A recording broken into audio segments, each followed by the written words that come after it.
안녕하세요 여러분. 저는 문화적 심리적 통일연구소장 심리학자 심진섭입니다. 이번 시간도 마찬가지로 전번 시간에 의해서 선전에 대해서 좀 더 알아볼 수 있도록 하겠습니다. 그래서 선전을 할 때 선전자들은 뭐가 꼭 필요하겠습니까? 계획적이고 의도된 것이기 때문에 뭐가 필요해요? 촉진적인 의사소통을 굉장히 강조를 합니다. 촉진적인 의사소통. 촉진적 의사소통. 보고서 반응을 해주는 즉각 반응을 되게 좋아하겠죠. 그 선전자들은. 그래서 촉진적 의사소통의 내용이 바로 뭐냐면 대상자, 상대의 마음속에 어떤 틀을 형성시키는 작업이에요. 그 틀을 만들어 놓고 거기서 계속해서 지워주면 뭐가 생기겠어요? 선전자의 의도대로 사상이라든가 모든 것이 다 바뀌어질 수 있겠죠. 그렇게 해서 촉진적 의사소통을 결정을 합니다. 만약에 지금은 안 이루어지지만 언젠가 목적으로 필요하게 될 때 대비해서 어때요? 수용자가 계속해서 뭐를 유지합니까? 접촉을 유지하죠. 이게 바로 뭐다? 선전자들의 특징입니다. 특징. 의사소통에서 촉진적 의사소통 방법입니다. 무섭죠? 할 때 뭐를 제시하죠? 선전의 목적을 제시합니다. 선전의 목적을 제시하고 그 내용 뭐가 포함돼요? 성실한 목적을 성실한 것처럼 보여요. 그리고 목적을 단계별로 제시를 합니다. 실제 목적은 어떻게? 실제 진짜 목적은 밝혀요, 안 밝혀요? 안 밝히죠. 자기들이 잡겠다 이거예요. 끝까지 가겠다. 실제 목적은 안 밝힙니다. 이게 바로 선전자의 특징이에요. 절대 모릅니다. 그 국민들, 그다음에 그 주민들 안에 그 국민이라든가 모든 그 주민들이 몰라요. 누구만 알고 있어요? 선전자만 알고 있는 것이 바로 특징이에요. 여러분들 잘 보셔야 됩니다. 그 다음에 관심을 유도해요. 관심. 한번 여러분들이 하나하나 대입해보면 다 맞습니다. 100% 맞게 돼 있어요. 왜? 제가 드리는 말씀은 이거는 완전히 분석한 진리거든요. 봅니다. 또 호감 자극을 통한 유인이에요. 호감 자극하죠.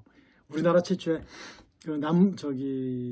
일제 강점기가 끝나고 해방되었을 때 공산주의자들이 막 등장하지 않습니까? 그 사람들이 뭘 강조합니까? 굉장히 호감이 가는 자극을 통한 유인을 해요. 자, 빈부격차도 없고 계급도 없고 이런 걸 계속 강조를 합니다. 이런 것들이 바로 뭐겠어요?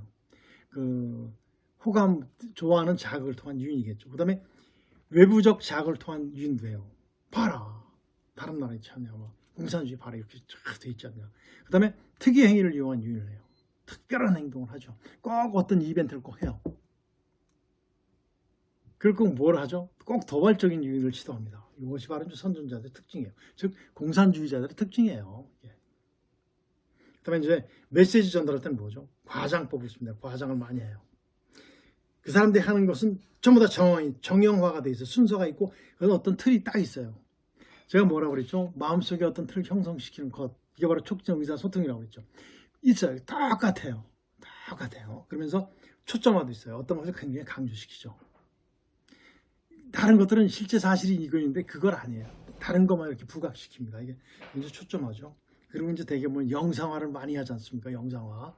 전체를 보여주는 것이 아니라 왜 그렇게 일어난다라는 그걸 보여주는 것이 아니라 결과만 보여줍니다. 결과만 놓고 보면 어떻게 돼요? 수용자들은 그걸 받아들이는 사람들 입장에서는 굉장히 선전자의 의도대로 되게 말이죠. 그 다음에 단순화를 시킵니다. 단순화. 우리가 유행가라든가 아니면 우리가 노래를 할 때 보면 이렇게 반복해서 하는 것들이 있죠. 반복적인 아주 참 반복하는 것이 완전히 그런 노래들이 있지 않습니까? 그럼 어떻게 돼요? 굉장히 입에도 맘들고 그러죠? 이게 바로 뭐냐면 단순화시키는 작업이지, 단순화시키면 다른 생각 안 나죠. 이런 것도 있고. 그 다음에 대개 보면 선전자들은 뭘 해요? 구호를 많이 하죠. 구호 하다 보면 어떻게 돼? 분명히 뭐가 나오겠어요? 감성적인 어떤 것이 나와요. 이성적인 것이 안 나와요. 공산주의자는 이성적이지 않습니다. 감성적입니다. 감성을 이용하는 사람들이에요. 그 다음에 이제 상징화를 시켜요. 상징화. 어떤 거. 나올 때 옷을 어떻게 입는다? 꼭 자기가 주장하는 어떤 옷을 그런 색깔을 따라서 입거나 아니면 또 어떤 행위를 꼭 해요. 그것도 꼭 적시성이 필요하죠. 적시성 꼭 필요할 때 꼭 합니다. 이것이 바로 이제 촉진적 의사소통의 방법이에요. 그리고 이제 의인화를 많이 해요. 의인화. 보십시오. 의인화를 많이 하죠. 내용도 막 의인화시키고 막 그러죠. 그러면서 뭐를 조성해? 분위기를 막 조성을 해요. 조성보다는 조장이겠죠. 조장. 의도가 계획된 것이 바로 조장이라고 하잖아요. 그 다음에 이제 메시지 수용을 하는데 이제 그 어떻게 획득을 하는가. 메시지를 그 대상자가 수용할 때 획득하는 방법이 뭐냐? 일체감을 조성합니다. 너와 나는 하나다. 일체감을 굉장히 조성해요. 투사를 하죠. 이것을 선택하면 너는 더 많은 이익을 얻을 수 있다라는 어떤 투사적인 방법을 많이 써요. 심리학적인 용어입니다. 그 다음에 도덕성을 아주 굉장히 지적을 해요. 도덕성을 막 지적을 해요. 아주 완전히 굉장히 영혼을 만들어 놓는 거예요. 그 다음에 이제 아부를 하죠. 그 대중들의 아부를 합니다. 애교도 부리죠. 애교도 부려요. 왜? 그분들이 원하는 것을 아주 막 저기 얘기를 해주고 막 그렇습니다. 그 다음에 이제 거기에 지도자를 어떻게 만들어요? 그런 것이 바로 그 리더의 뭐다? 행동 원리라고 이렇게 이제 만들어주는 겁니다. 그리고 이제 연상작용을 굉장히 많이 활용해요. 연상작용, 자료의 선별을 합니다. 그리고 유리한 연상작용을 시켜요. 유리하게. 그리고 불리한 자료는 전부 다 없애버립니다. 이 공산주의자들의 특징이에요. 불리한 자료 다 없애버려요. 그리고 달콤한 어휘를 사용합니다. 그게 바로 뭡니까? 사랑합니다, 좋아합니다. 뭐 진짜 뉴스, 가짜 뉴스 또는 뭐 착한 뭐 이런 말들이 많이 써요. 이게 바로 이제 달콤한 어휘를 많이 사용하는 거죠. 그다음에 이제 눈가림을 잘하죠. 눈가림을 진짜 눈가리고 강하죠. 그리고 이제 어떤 것에 자기들의 했던 모든 행위를 미화시켜요. 그리고 일반론으로 일반화시키죠. 일반화 쫙 시켜서 그렇게 치장을 시킵니다. 그러면서 뭐를 자극해요? 그 개개인에 있는 이기심들을 막 자극해요. 그러면서 하나로 만든 일체감을 조성하는 것이 바로 연상작용을 활용을 많이 하죠. 그리고 이제 교묘한 조작도 많이 합니다. 억설. 보십시오. 굉장히 많잖아요. 억설 같은 것도 있죠. 억설. 말도 안 되니까 말도 안 된다. 그건 이럴 수 없다. 말도 안 된다. 일단 상대편에서 하는 얘기는 전부 다 거짓말이라고 그래요. 말도 안 된다고 얘기해요. 이런 것도 바로 억설이죠. 그 다음에 교란시키죠. 교란. 수용자들이 판단할 수 없을 만큼 그걸 막 교란을 시켜요. 그리고 기만도 하죠. 기만이 뭔지 아시죠? 기만을 합니다. 주로 굉장히 많이 이 공산주의자는 기만을 굉장히 많이 밥 먹듯 합니다. 그 다음에 어떤 것을 배제시킵니다. 나한테 불리한 것을 배제시킵니다. 그리고 대개 보면 과거 행동에 다 이미 지나간 거예요. 쟁점화시켜요. 그리고 파워가 생기면 그걸 또 끄집어내서 그걸 또 이미 끝난 건데 자꾸 끄집어내서 재미화합니다.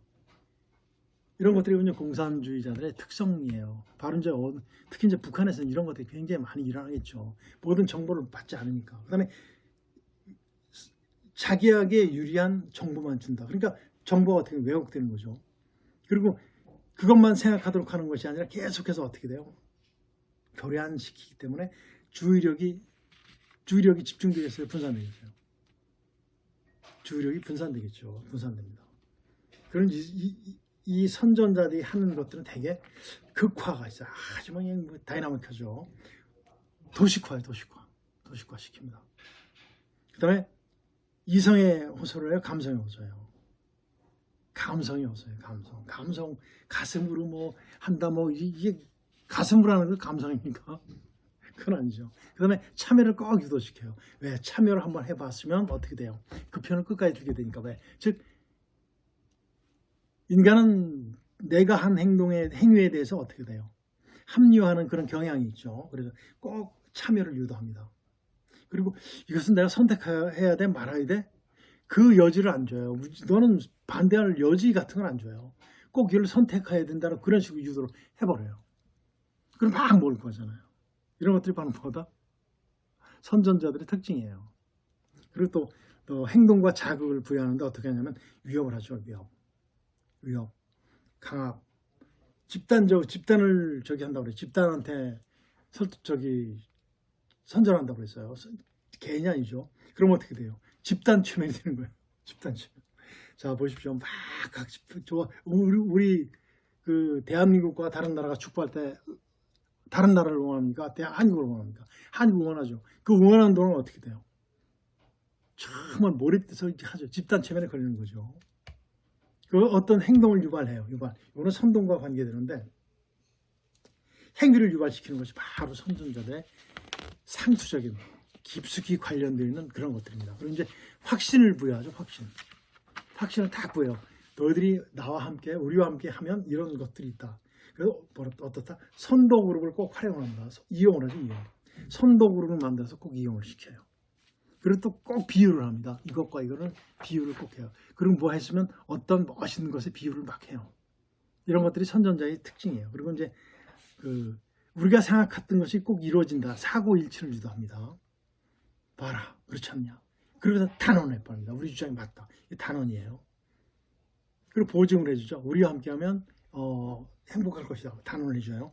그럴까요? 서면 보증까지도 해준다고 그러죠. 그다음에 이제 권위자들을 많이 이용을 해요. 권위자들. 그다음에 이제 접근하는데 정상적인 접근 방법이 아니라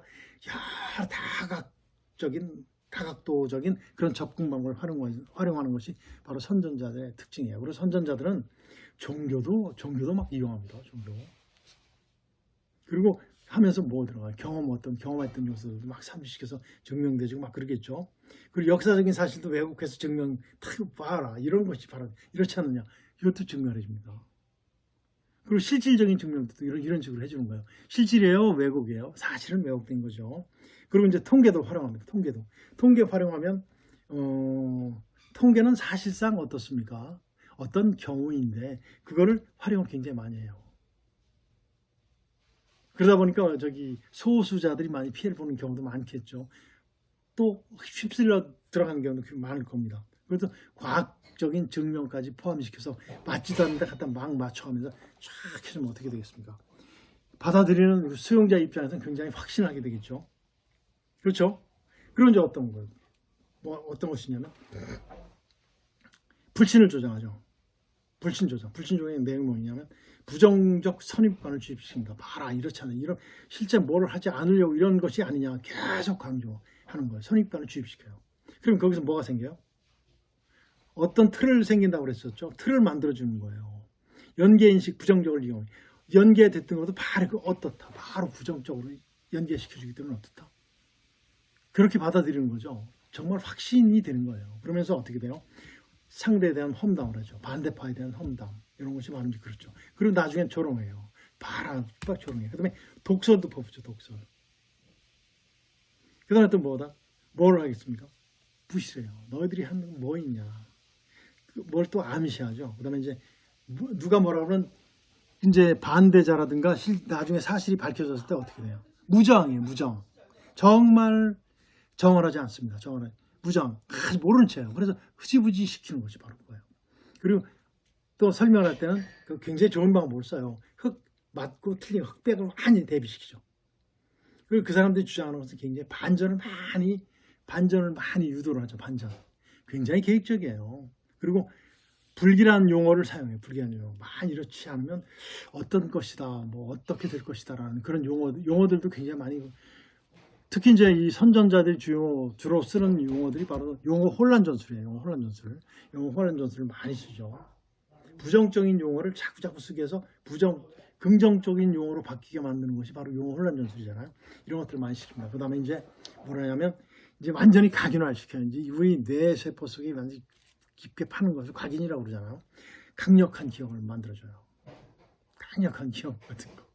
그런 것들이 있죠. 여러분들 한번 사회에서 일어나는 모든 것들을 한번 대입시켜 보십시오. 그 다음에 이제 절박감을 굉장히 많이 이용을 해요. 우리 국민들의 절박감을 막 진짜 이용해요. 진짜 절박감 막 이용해요. 자기들은 책임을 안 지지만. 그리고 지속적으로 자극을 해줘. 지속적인 자극. 그 다음에 이제 반복해주죠. 반복을 계속해서 해주면 어떻게 되다? 이제 이제 되는 거예요. 조건화되는 거예요. 조건화되면 거기에 이제 완전히 동물 학습자들이 동물을 학습시킬 때 만들어지는 거 똑같은 거예요. 그래서 인간을 단순화시키고 동물화시키는 것이 바로 선전자들의 깊은 어떤 목적의식이 들어가 있는 거죠. 이런 것들이 바로 선전입니다. 선전에 대해서 더 이 정도면은 이제 여러분들께서도 이제 선전이 무엇인가 선전자들의 그 의도라든가 모든 것들을 이제 생각을 또는 판단을 하실 수 있을 겁니다. 판단을 하실 수 있다라고 저는 확신을 하고 여기서 제가 제시했던 모든 용어 이런 것들은 여러분들이 한번 대입시켜 보십시오. 맞아, 이런 사건이 그런 거 아니야? 뭐 이런 식으로 한번 쭉 해보십시오. 북한에서 하는 모든 핵을 이용한 대한민국 협박 같은 이런 것들 전부 다 선전자들 특징이에요. 그래서 오늘 이번 시간까지는 선전에서 한번 얘기해보고 다음 시간에는 선동이 어떤 건가? 선동 누가 쓰는 거죠? 공산주의자들이 쓰는 의사 전달 수단입니다. 사회를 통제하는 수단입니다. 모든 정보를 막고 차단하고 다양한 정보를 차단하고 자기들이 계획된 정보를 주는 것. 이것이 바로 선동이에요. 자, 오늘은 선전까지 알아봤습니다. 자, 오늘은 여기서 마치도록 하겠습니다. 여러분들 고생하셨습니다. 자, 마치겠습니다.